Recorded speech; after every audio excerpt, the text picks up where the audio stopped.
Buenas noches, amigos de la vida. Psicoanálisis, respuesta necesaria.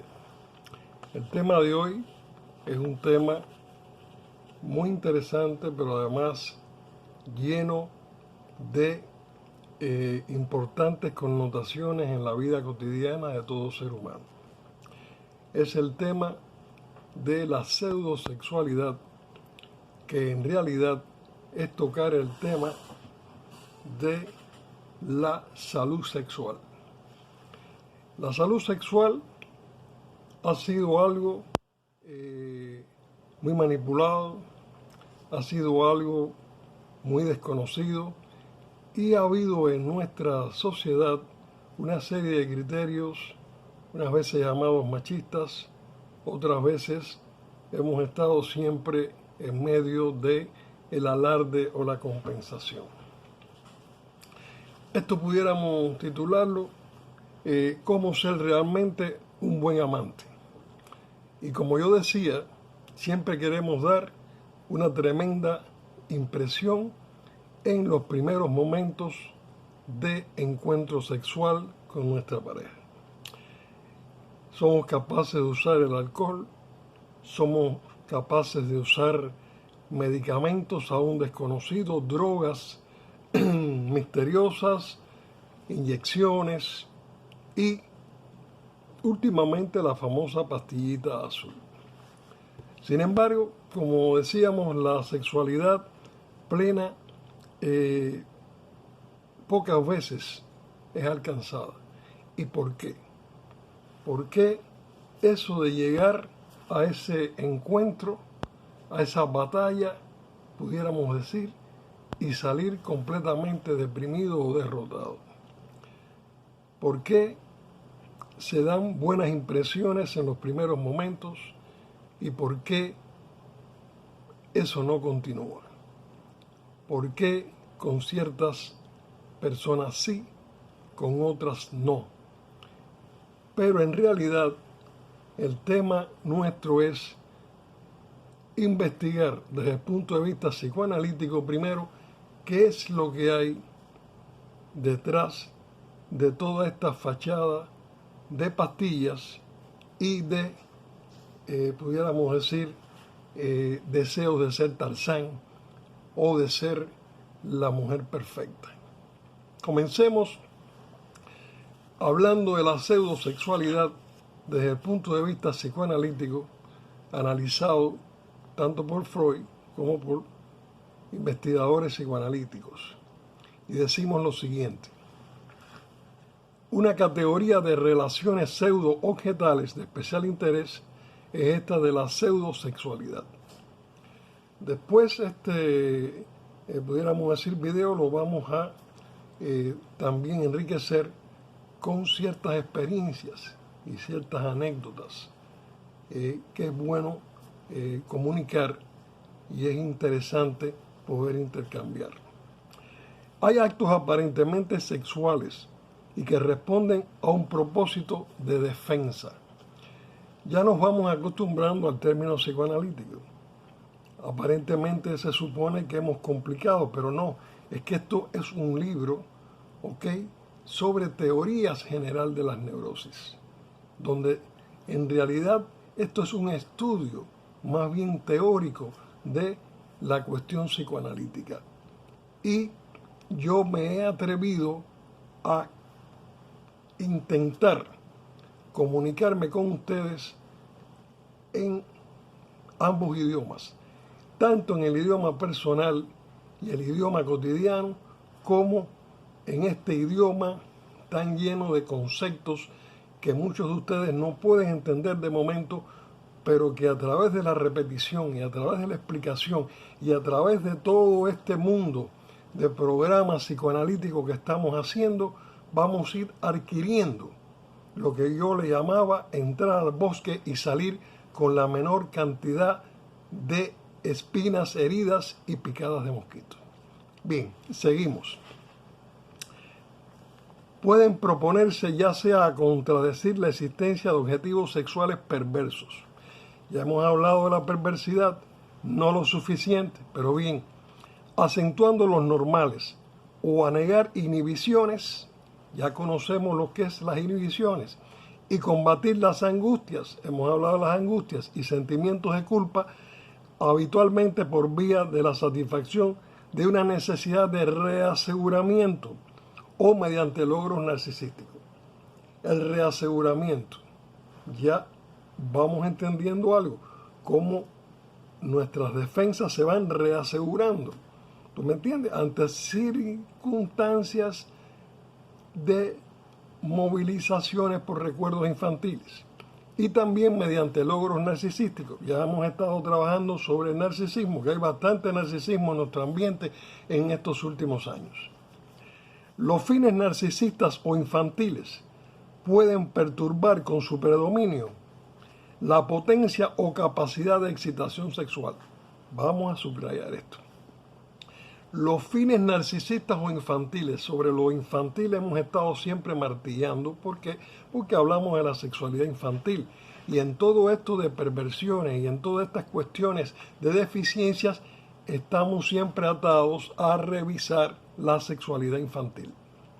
Bien, los fines narcisistas o infantiles pueden perturbar con su predominio la potencia, esa potencia esperada en el acto sexual, o la capacidad de excitación sexual. Es decir, uno tiene que estar realmente excitado para poder de verdad hacer disfrutar y disfrutar uno mismo.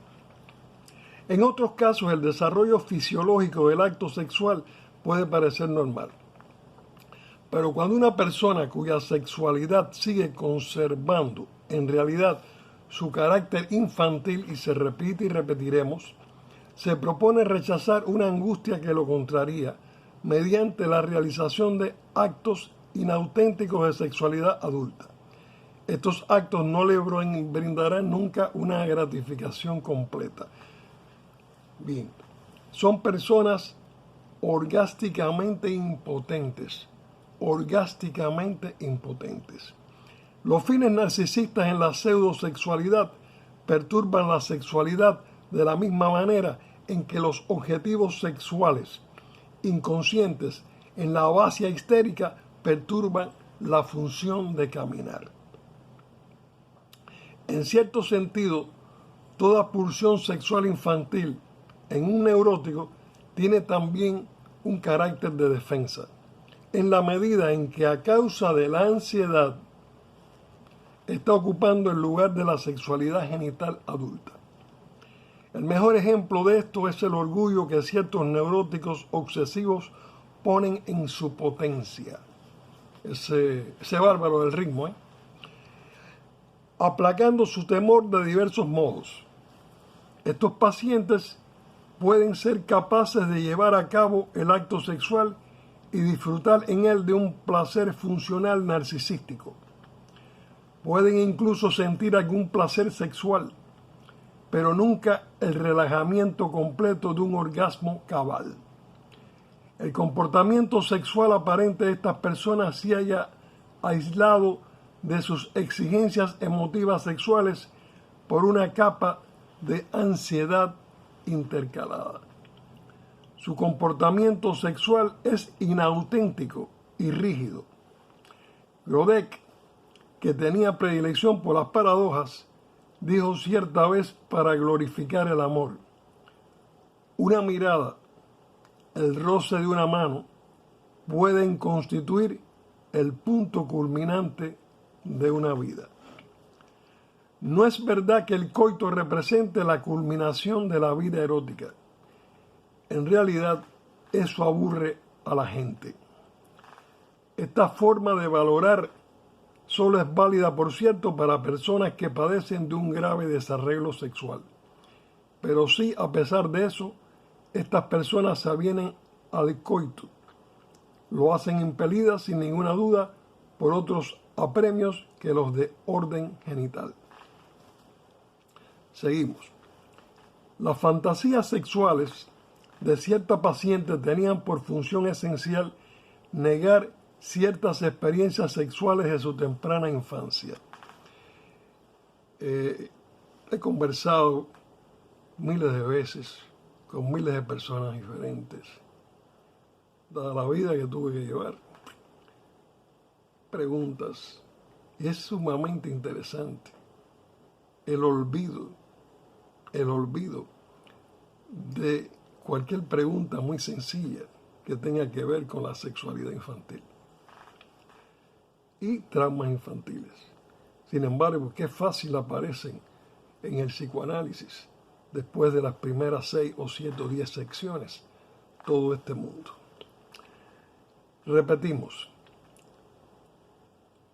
Las fantasías sexuales de ciertas pacientes tenían por función esencial negar ciertas experiencias sexuales de su temprana infancia y en consecuencia servían lógicamente primariamente como una defensa.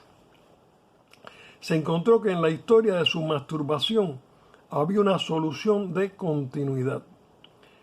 A continuación de una experiencia que movilizó nuevamente la angustia vinculada a una antigua escena primaria, ya hemos hablado de cuáles son las escenas primarias, que vemos la cuestión de padres o algunas personas en la relación sexual.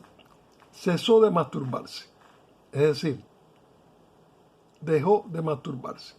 Después de varios años reanudó la masturbación con gran intensidad, en forma de una especie de actividad compulsiva, de un carácter completamente nuevo. El análisis demostró que la nueva masturbación había sido una medida de defensa. Quería dominar su ansiedad convenciéndose a sí misma. No tengo miedo a mi propio cuerpo, ya que me proporciona placer. En mis experiencias, uno de los primeros casos de un joven completamente psicótico que conocí, estaba el día entero masturbándose. Yo no podía concebir de dónde podía sacar energías y cómo ese pobre muchacho, que era alto, estaba bien parecido, había caído en ese tipo de locura, en ese tipo de psicosis y se masturbaba constantemente. La pseudosexualidad es usada, por regla general, para combatir sentimientos de inferioridad o la famosa angustia de castración, en la que casi nadie cree, pero después de 6 o 8 sesiones de tratamiento de psicoanálisis de una manera seria, vístase fe. Seguimos. Los éxitos sexuales pueden implicar una variedad de significaciones inconscientes. Para cierto paciente, el éxito tenía un explícito significado anal. Sus amigas representaban para él proezas concretas en el mismo sentido en que lo habían sido las heces cuando era niño.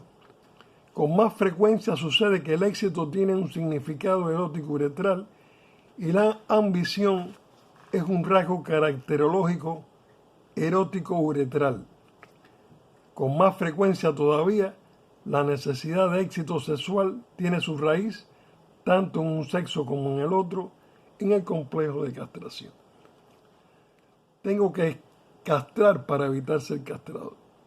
Algunas veces las experiencias sexuales son necesarias como prueba de que también a otra gente le gustan estas cosas malas.